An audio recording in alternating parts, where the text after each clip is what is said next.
이기기를 다투는 자마다 모든 일에 절제하나니 그들은 썩을 승자의 관을 얻고자 하되 우리는 썩지 아니할 것을 얻고자 하노라. 그래서 5장 22절에서 23절 말씀 함께 합독을 합니다. 오직 성령의 열매는 사랑과 희락과 화평과 오래 참음과 자비와 양성과 충성과 온유와 절제니 이 같은 것을 금지할 법이 없느니라. 아멘. 음악 이론에 보게 되면은 샘여림표 또는 샘여림말이라고 하는 용어가 있습니다.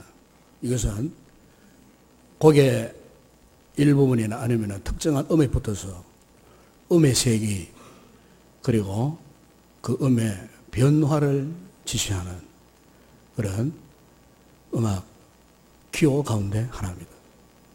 그런데 그 샘여림 말해 보게 되면은 피아노 포르테라고 하는 이제 기호가 있습니다.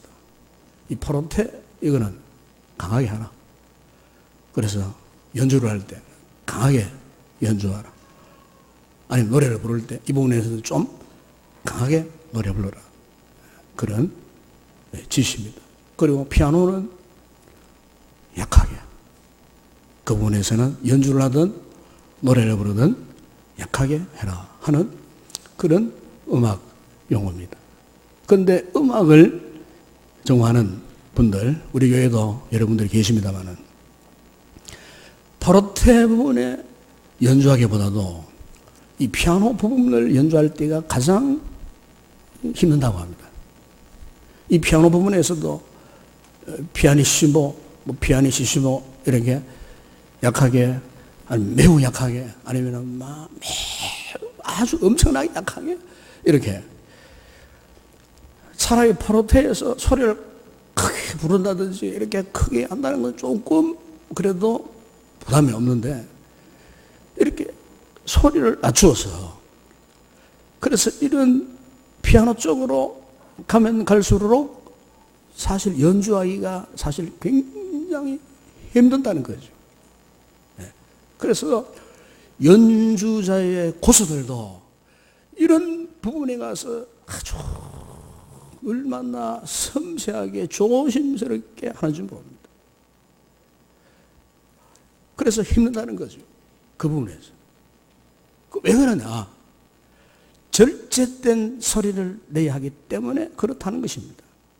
여러분, 대개 이 사람들이 음악을 들을 때에 이 포르테시모 같은 이런 큰 강력한 소리에서 감동을 받는 것보다도 오히려 피아노 쪽으로 내려왔을 때, 피아니시시모 쪽으로 내려왔을 때, 그러니까 포르테에서 마치 소낙비가 쏟아지고 번개가 치고 우렁찬 어떤 그런 소리보다도 갑작스럽게 이 피아노 쪽으로 음이 딱 떨어지면서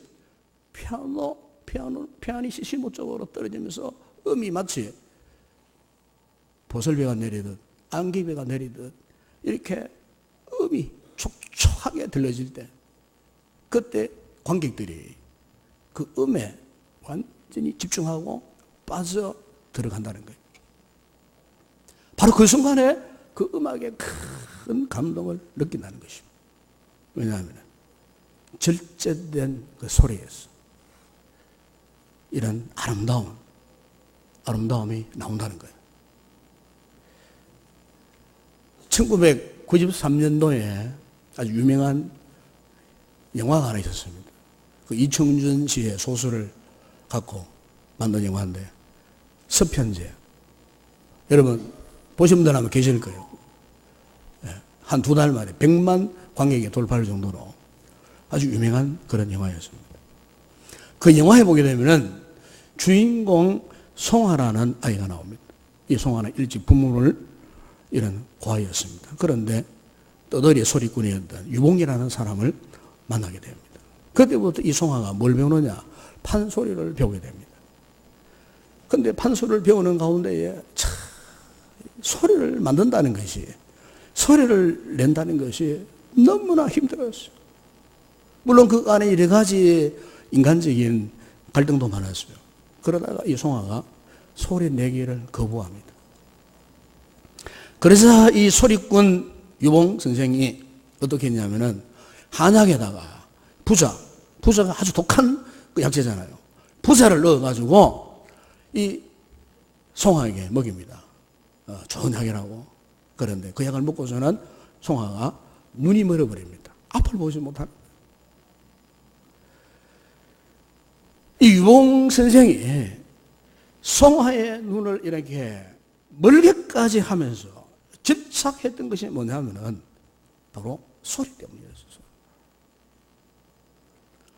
그가 요구하는 소리, 그 소리는 단순한 소리가 아니었어요. 단순한 어떤 감정을 바탕으로 표현하는 그런 소리가 아니었어요. 그 이상의 소리. 다시 말하면 한의 노래. 한의 노래가 그 아이의 심령에서 우러나오도록, 비극적인 가정사에서 태어난 그 아이, 그것도 눈을 멀게 하기까지 해가지고 정말로 그 아이의 목소리에서 한이 서린, 한 맺힌 소리가 나오도록. 우리나라의 고유의 이 판소리를 들어보면 대보면요 이거예요. 한이 서리는 노래예요.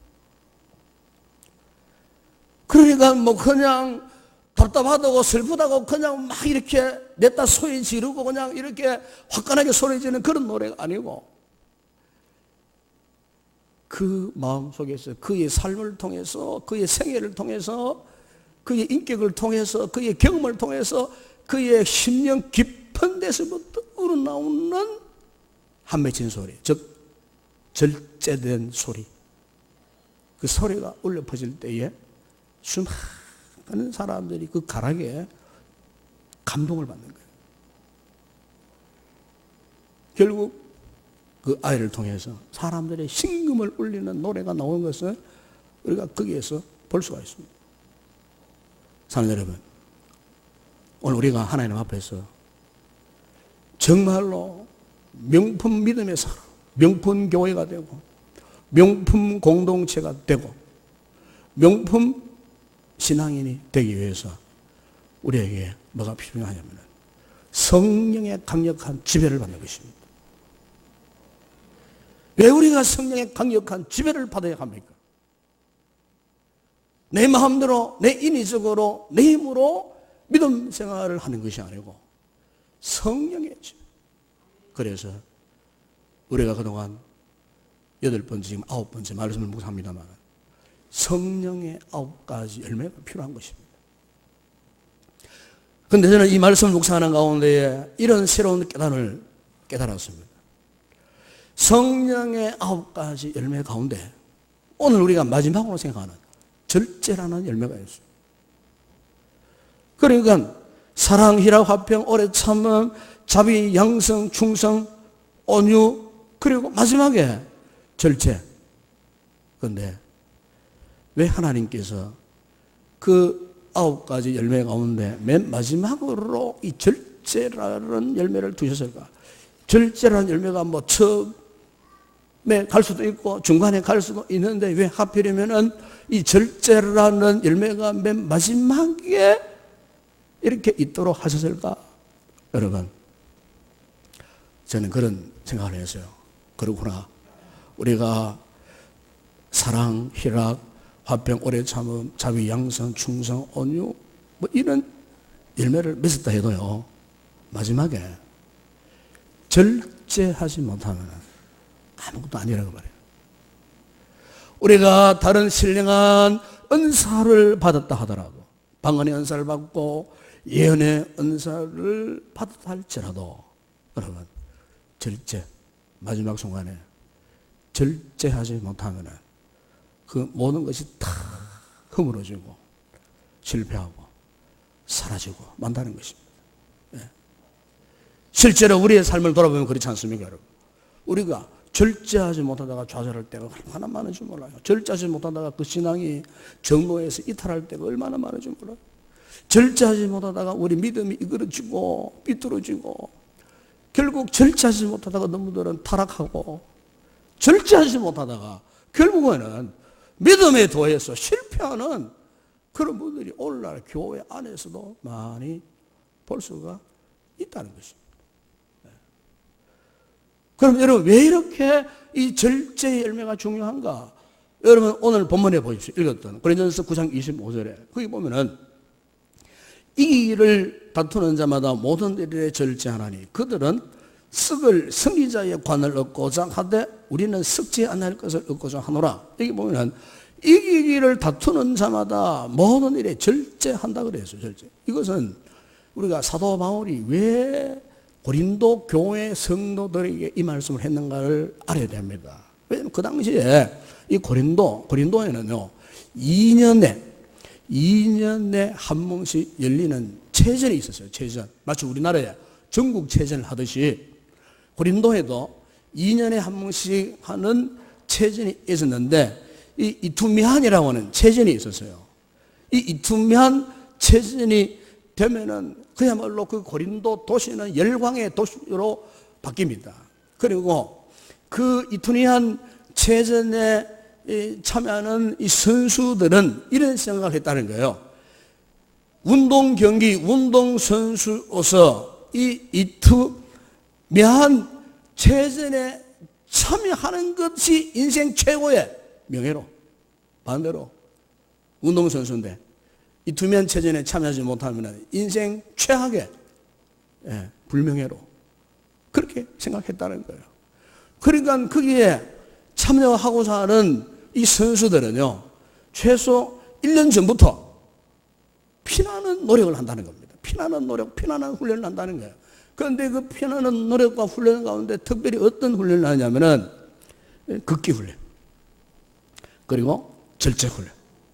그러니까 먹고 싶은 것 다 먹지 못하는 거예요. 하고 싶은 것 못하는 거예요. 그 경기에 참여해서 영광의 관을 서기 위해서는 철저하게 자기를 절제하는 이런 훈련이 안 되면은 안 된다는 거예요. 여러분 요즘 우리나라에서도 뭐 올림픽 다음 달에 아시안 게임이 있습니다만 그 게임에 참여하는 선수들 보십시오. 그야말로 수도자 같은 절제의 삶을 삽니다. 선수들이 수도자 같은 그 어떤 절제된 삶을 살지 않으면은 보십시오. 뭐 체중이 붙는다든지 몸이 둔해진다든지 정신 상태가 희해진다든지 이러면 목적하는 말을 이룰 수가 없다는 것입니다. 여러분 오늘 우리의 믿음 생활에서도 한번 생각해 보세요. 세상의 영광을 위해서 이토록 절제해야 된다면 오늘 영적 전장에 놓여있는 우리 그리스도인들이 영적 싸움에서 이기고 승리하고 하나님 앞에 영광의 면류관을 서기 위해서 우리가 여러분 절제 없이 어떻게 그와 같은 신령한 상을 우리가 받겠느냐는 것이죠. 금욕생활을 하라는 말이 아니에요. 금욕조회와 절제는 완전히 다른 겁니다. 이 절제라는 말이 의미가 뭐냐? 오늘 본문에 보면은 헬라어로 엥크라테이아라는 단어입니다. 엥크라테이아. 엥크라테이아 이 뜻은 그 당시에 스포츠 군사적인 용어였습니다. 그냥 훈련, 시합을 할 목적으로 모든 종류의 욕망을 자제하는 거예요. 이 엥크라테이아. 영어 성경에 보니까 이 엥크라테이아를 이렇게 번역했어요. 셀프 컨트롤. 셀프. 자기를 말하는, 자기 자신. 컨트롤, 통제한다는 말이에요. 셀프 컨트롤. 그러면 절제가 뭐냐? 자기를 통제하는 거예요. 자기를 통제하는 거예요. 여러분, 왜 우리가 자기를 통제해야 되는가? 믿음 생활에서. 이 중요한 이야기입니다, 지금. 잘 들으십시오. 왜 자기를 통제해야 되느냐? 자기를 통제, 셀프 컨트롤을 왜 해야 되느냐? 고린도전서 7장 5절 하반절에 보기에는 그게 이런 말씀이었습니다. 너희가 절제 못함으로 말미암아 사탄이 너희를 시험하지 못하게 하려 함이라. 네. 그러니까 우리가 절제하지 못하면은 사탄이 시험을 하는 거예요. 네?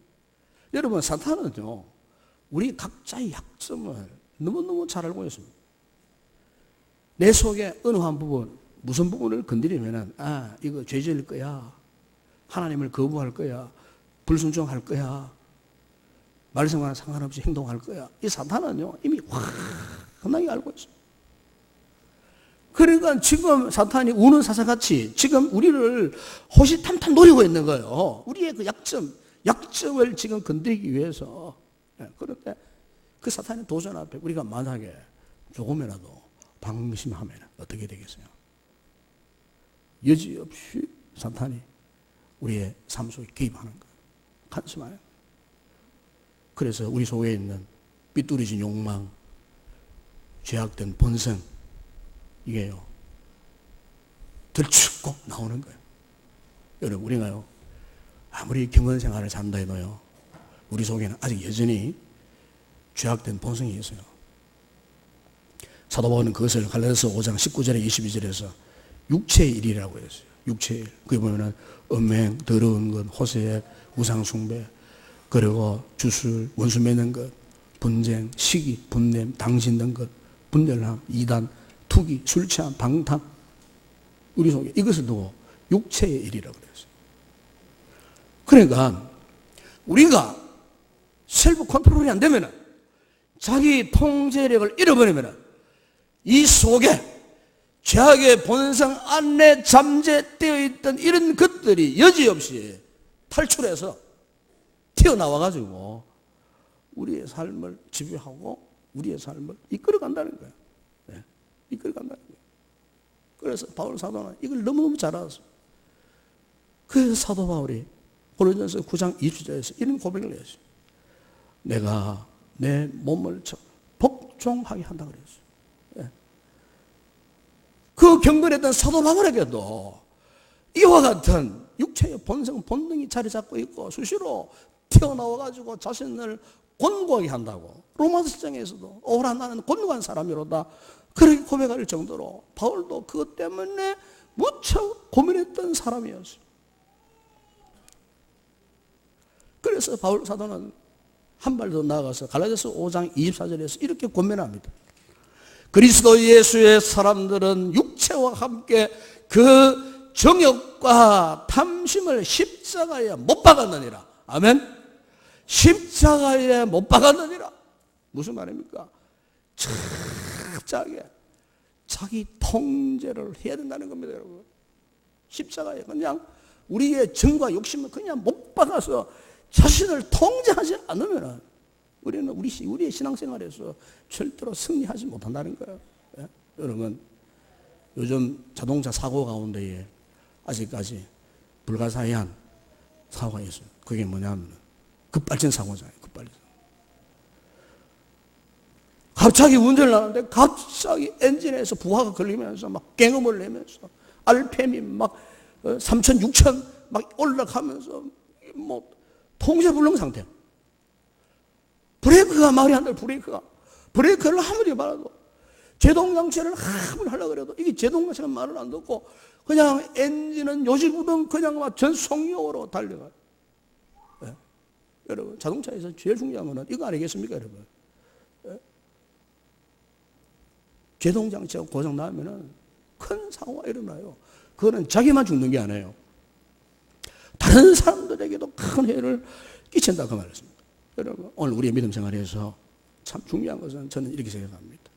우리 속에 영적인 브레이크, 셀프 컨트롤, 자기 통제력이 괜찮은가? 혹시 고장나 있지 않는가? 즉 절제력이 지금 힘이 빠져가지고 세상도 좋고 교회도 좋고 뭔가 유혹 속에 그냥 막 질질 끌려다니는, 네. 절제력이 없으면 영적인 치명타를 받을 수밖에 없어요. 믿음 생활에서 실패할 수밖에 없어요. 여러분, 창세기 3장에 보게 되면 아담과 하와가 인류 최초로 범죄했을 때 그들에게 뭐가 부족했습니까, 여러분? 영생 불사할 수 있는 은혜를 이미 주셨고 아름다운 파라다이스의 낙원에 살도록 이미 그들에게 모든 준비, 모든 여건, 환경, 상황 다 구비해 주셨지만 그런데 마귀의 유혹을 받게 된 거예요. 하나님께서 창세기 2장 16절 이하 17절에서 선악을 알게 하는 나무 열매를 먹지 말라. 네가 먹는 날에는 반드시 죽으리라. 분명히 하나님께서 음명을 하셨음에도 불구하고 그들은 하나님의 말씀을 거부하고 선악을 알게 하는 열매를 따먹었어요. 어떻게 따먹게 되었나? 여러분 창세기 3장절에 보시면 하와가 마귀의 유혹을 받을 때 그 이렇게 표현합니다. 여자가 그 나무를 본 적 그랬어요. 여러분 되게요. 우리가 유혹을 받을 때 죄를 지을 때 첫 단계는 뭐냐? 눈으로 보는 것 때문에 죄를 지었습니다. 눈으로 보는 것 때문에. 눈으로 보는 것 때문에 죄를 지어요. 그러니까 하와가 눈이 좀 신령한 눈이 내야 되는데 마귀의 유혹을 딱 받으니까 이 신령한 눈이 이 죄악의 눈으로 이렇게 바뀌어버린 거예요. 그래서 선악과를 딱 보는데 먹음직하고 보암직하고 지혜롭게 할 만큼 탐스럽기도 한 나무. 그래서 자기도 모르게 어떠했습니까? 손이 그 열매에 갔어요. 그 이미 셀프 컨트롤에 이상이 생긴 거예요. 자기 통제력에 지금 이상이 생긴 거예요. 그러니까 완전히 무방비 상태. 결국 자기만 먹은 것도 아니고 남편도 같이 구원해서 함께 먹고 함께 그야말로 인류 최초의 범죄자가 된 거예요. 참 불행한 모습이에요. 불행한 모습. 여러분 우리가 사무엘하 11장에 보게 되면 다윗도 어떠했습니까? 이제는 전쟁도 없고 그야말로 평온한 상태에 다윗이 어느 날 왕궁에 지붕을 거닐다가 저 아래쯤 한 동네에 한 여인이 벌거벗고 목욕하는 모습을 본 거예요. 다윗이. 그러니까 보십시오. 그 광경을 보는 그 순간에 그동안 다윗 속에 있었던 이 셀프 컨트롤, 이 통제 능력이 그만 풀려버렸어. 상실되어 버린 거예요. 그러니까 앞뒤 보지를 않아요. 앞뒤 아무것도 생각이 안 나요. 완전히 절제력을 잃어버리니까 완전히 삶의 작동불능. 그때는 여호와도 안 보이고 여호와의 말씀도 기억나지 않고 그때는 성령의 감동도 사라져 버린 거예요. 완전히 거기에 몰입했어. 포로가 되어버리니까. 영적인 브레이크가 완전히 파열된 상태. 결국 다윗이 엄청난 죄를 짓잖아요. 간음도 하고 살인까지도 하고. 그날 그 하나님 앞에 철저하게 회개했지만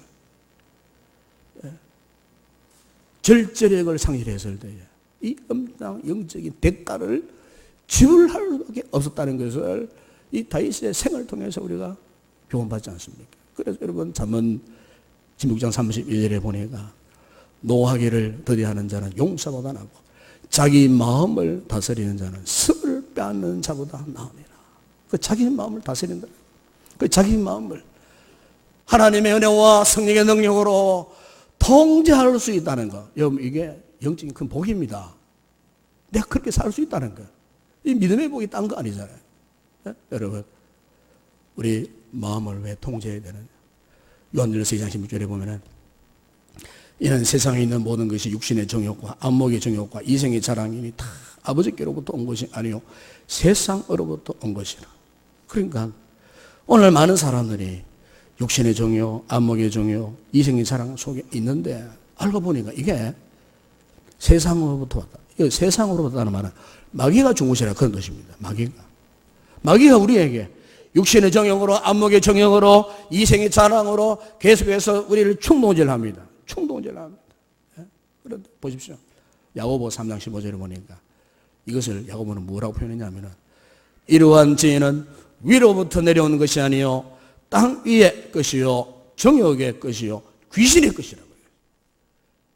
오늘날 마귀가 악한 영들이 더러운 영들이 타락한 영들이 오늘날 순수하게 믿음 생활을 하고 있는 우리 그리스도인들을 어떻게 하면 타락시킬 것인가? 어떻게 하면 믿음에서 떨어지도록 만들 것인가?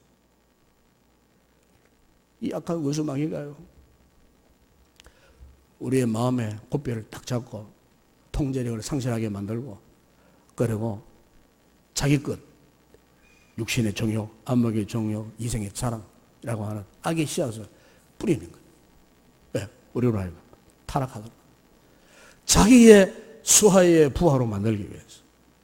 여러분, 우리 배우에 이런 역사가 있습니다. 이런 역사가 있습니다, 여러분.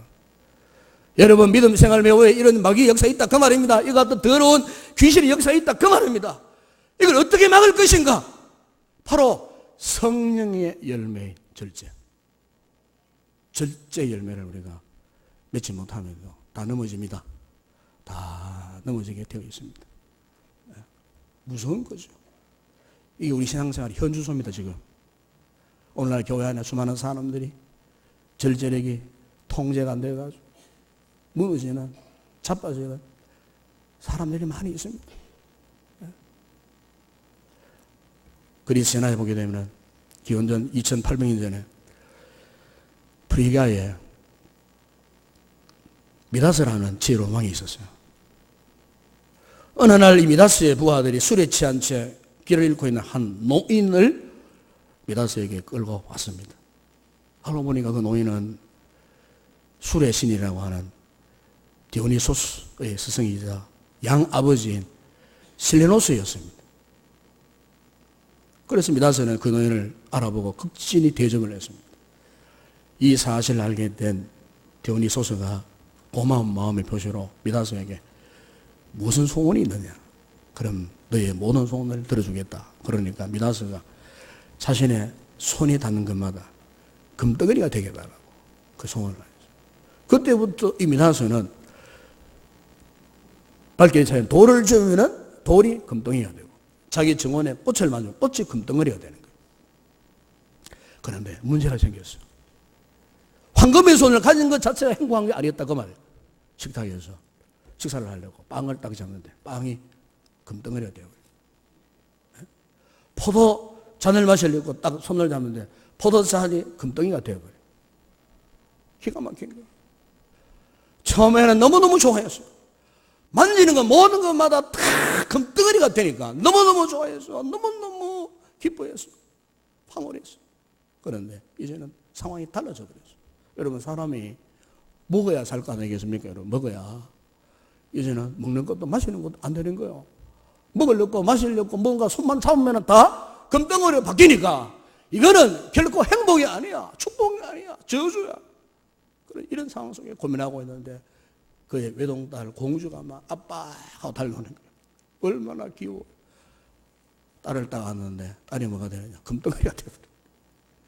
기가 막힌 현실이에요.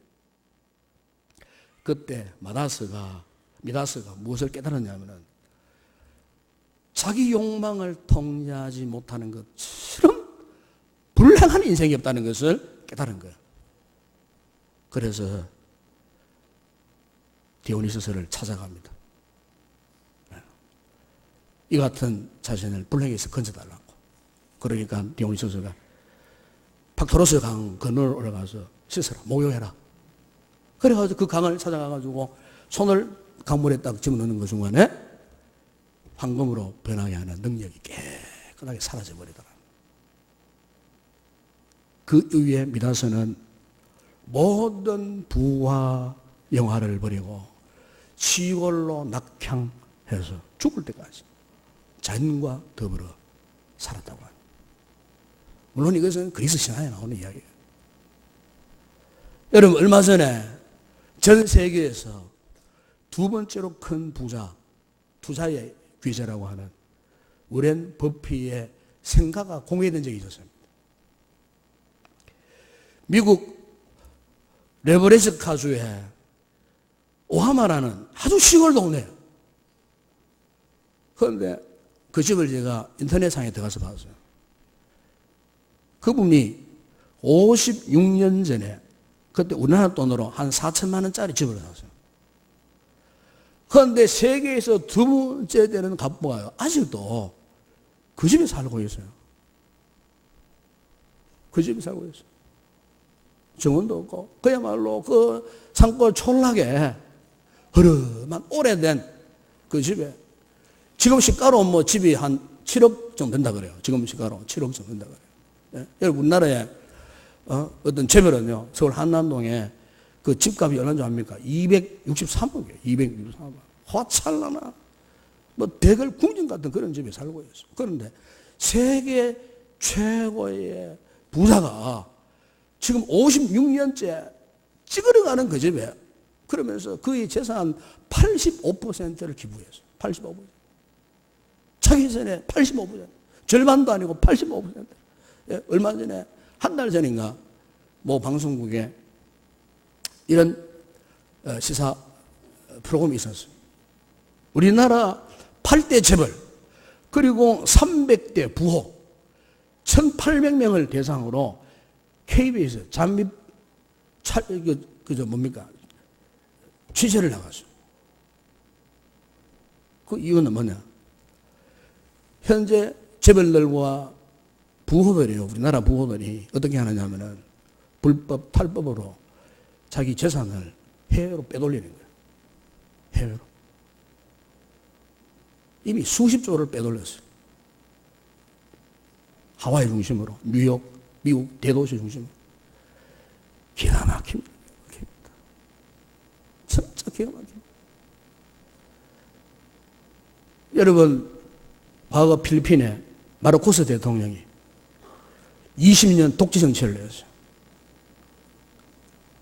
결국에는 불명예로 물러났어요. 하와이로 망명 갔다가 죽었잖아요. 그런데 그 부인 이멜다 여사가 있었던 지하로 들어가 보니까 고급 신발이 3,000켤레나 있더랍니다. 3,000켤레. 3,000켤레. 그러니까 얼마나 화사치 방종하는 삶을 살아. 백성들은 가난에 찌들리고 한 끼를 먹지 못해서 궁핍해져 있는데 위에 있는 사람들은 그렇게 해요. 사치 방종하고 절제하지 못하고. 여러분, 절제하지 못하면 한 개인만 망하는 게 아닙니다. 여러분, 한 공동체, 한 국가가 망한다는 것입니다. 특별히 오늘 여러분, 우리가 믿음 생활하는 우리 성도들 절제하지 않으면 우리는 절대로 믿음 생활에서 승리하는 삶을 살 수 없어요. 그래서 성경은 우리에게 성령의 열매를 맺어라. 갈라디아서 5장 25절 보게 되면은 만일 우리가 성령으로 살면 또한 성령으로 행할지니라. 성경은 우리에게 성령으로 살아라 말씀합니다. 무슨 말입니까? 성령의 충만함을 받고 성령의 지배를 받고 살아가라 그 말입니다. 세상적인 영광, 세상적인 가치관에 살아가는 것이 아니고 주의 영에 사로잡혀서 살아가라. 성령의 감동으로 살아가라. 성령께 주시는 은혜 속에 살아가라. 은혜 속에. 그 성령의 감동 속에서 복음을 위해서 하나님의 영광을 위해서 일하고 섬기며 그리고 절제할 때 비로소 우리에게 사랑이라고 화평 오래 참음 자비 양성 온유 그리고 이 절제의 열매를 맺게 된다는 것입니다. 오늘 사랑하는 여러분, 이 말씀을 마무리하면서 우리 회사를 한번 돌아봤으면 좋겠습니다. 우리 신앙생활의 최고의 관건은 내가 지금 성령 안에 있는가 이겁니다. 내가 정말 성령의 감동 안에 붙들려 살아가고 있는가? 성령의 은혜 속에 내가 지금 살고 있는가? 여러분, 믿음 생활은 우리가 인위적으로 하지 못합니다. 여러분의 의지로 절대로 되지 않습니다. 오직 성령 안에서 가능합니다. 성령 안에서 가능합니다. 성령의 지배를 받을 때 가능하다 그 말입니다. 성령의 충만한 은혜를 입을 때 세상 부귀와 영화가 눈에 들어오지 않고 이 세상의 썩을 면류관이 눈에 들어오지 않고 이 세상의 어떤 영화가 눈에 들어오지 않고 성령의 은혜가 충만할 때 하늘의 영광, 하늘의 신령한 면류관 장차 우리 주님께서 우리 머리 위에 씌워주실 거룩한 영화의 면류관 이것이 우리 눈에 들어오는 거예요. 오늘 우리 성도들에게 이런 영안이 열려지기를 주의 이름으로 축원합니다. 그래 성령이 충만해서 이런 아름다운 열매, 9가지 열매, 특별히 절제, 영적인 셀프 컨트롤이 잘 되어서 절대로 여러분 영적으로 낭패보는 일이 없는 성도들이 되기를 바랍니다. 하나님 앞에 정말 거룩한 길을 가고 하나님의 거룩한 뜻을 위해서 끝까지 달려가서 영원한 나라에 다 들어갈 수 있는 그런 귀한 성도들 되기를 주의 이름으로 축원합니다. 기도하겠습니다. 거룩하신 아버지 하나님, 우리가 지난 9주 동안 성령의 9가지 열매를 묵상했습니다.